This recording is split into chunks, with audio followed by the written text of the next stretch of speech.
আসসালামু আলাইকুম। গত ক্লাসে আমরা বন্ধন বিভাজন নিয়ে আলোচনা করেছিলাম।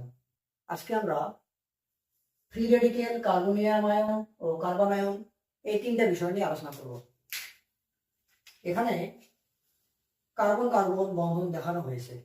যদি প্রশ্ন করা হয় কার্বনের শক্তি স্তর কয়টা, তোমরা হয়তো অনেকেই বলবা যে ভাইয়া দুইটা। আসলে কথাটা কিন্তু সত্য না। একটা মৌলের মনে রাখবা, একটা মৌলের অনেকগুলো শক্তি স্তর থাকে, কিন্তু সেগুলোতে ইলেকট্রন যাওয়ার আগেই আমাদের ইলেকট্রন শেষ হয়ে যায়। এখানে কার্বন কার্বন বন্ড, আমি যদি এই কার্বন কার্বন বন্ধনকে তাপ দেই, তাহলে যেহেতু দুই কার্বনের তড়িৎ ঋণাত্মকতার পার্থক্য সমান, এজন্য এই বন্ধনটা মাঝ বরাবর ভেঙে যাবে। এর ফলে যেটা তৈরি হবে সেটাকে আমরা বলি কার্বন ফ্রি রেডিকেল। এই ফ্রি রেডিকেল বিষয়টা বোঝার জন্য এখানে আমি দুইটা চিত্র আঁকছি। এখানে প্রথম চিত্রটা কার্বন পরমাণু এবং 2 নম্বর চিত্র এটা কার্বন ফ্রি রেডিকেল।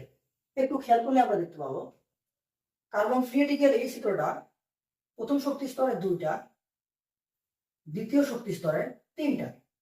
কার্বন পরমাণু দ্বিতীয় শক্তি স্তরে ইলেকট্রন আছে 4টা এবং এখানে তৃতীয় শক্তি স্তরে কোনো ইলেকট্রন নাই। কিন্তু কার্বন ফ্রি রেডিকেলে তৃতীয় শক্তি স্তরে একটা ইলেকট্রন চলে যাবে। বিষয়টা কেন হলো একটু খেয়াল করি। আমরা যখন কার্বন ফ্রি রেডিকেল তৈরি করলাম তখন আমরা কি করছিলাম? তাপ দিছিলাম। আমরা জানি তাপ দিলে বন্ধন ভেঙে যায়। একই সাথে আমরা বোরের পরমাণু মডেল থেকে জানি ইলেকট্রন যখন তাপ পায় তখন ইলেকট্রন লাফ দিয়ে নিজ শক্তি স্তর থেকে উপরের শক্তি স্তরের দিকে ধাবিত হয়। এখানে যখন আমরা এই বন্ধনকে ভাঙার জন্য তাপ দিলাম তখন কার্বন পরমাণু এই দ্বিতীয় শক্তি স্তর থেকে একটা ইলেকট্রন লাফ দিয়ে তৃতীয় শক্তি স্তরে চলে গেছে। এই জন্য বলা হয় ফ্রি রেডিকেল গুলো অত্যন্ত সক্রিয়।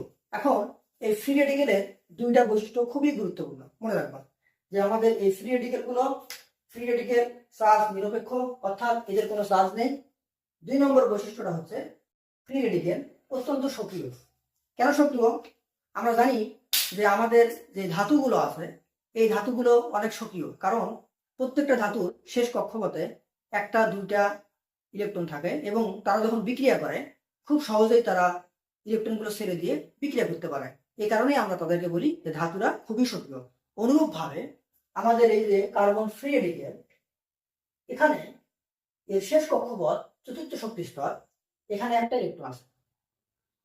এই কার্বন ফ্রি রেডিকেল সে চাইলেই কিন্তু খুব সহজেই ধাতুর মতো ইলেকট্রনটা কাউকে দিয়ে খুব সহজেই বিক্রিয়া করতে পারবে।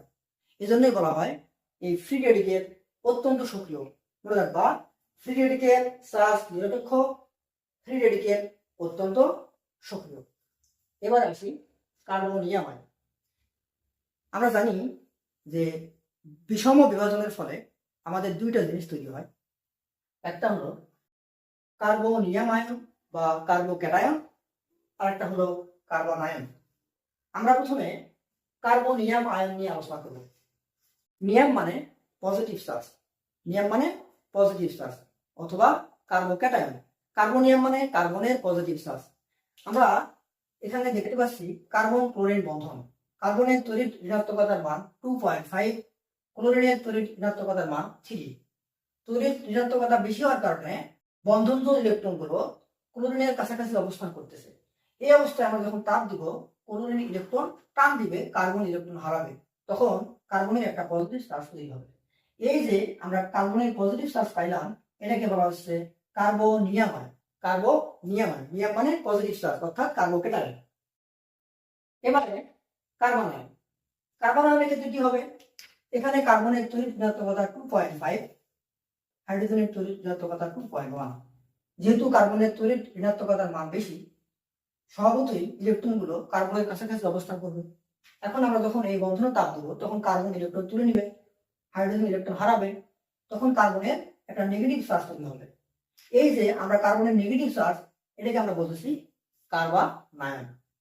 তো এই কার্বনিয়াম বা কার্বোক্যাটায়ন এবং কার্বন আয়ন এই দুটাই আবার 3 প্রকার। দুটাই 3 প্রকার। কি কি?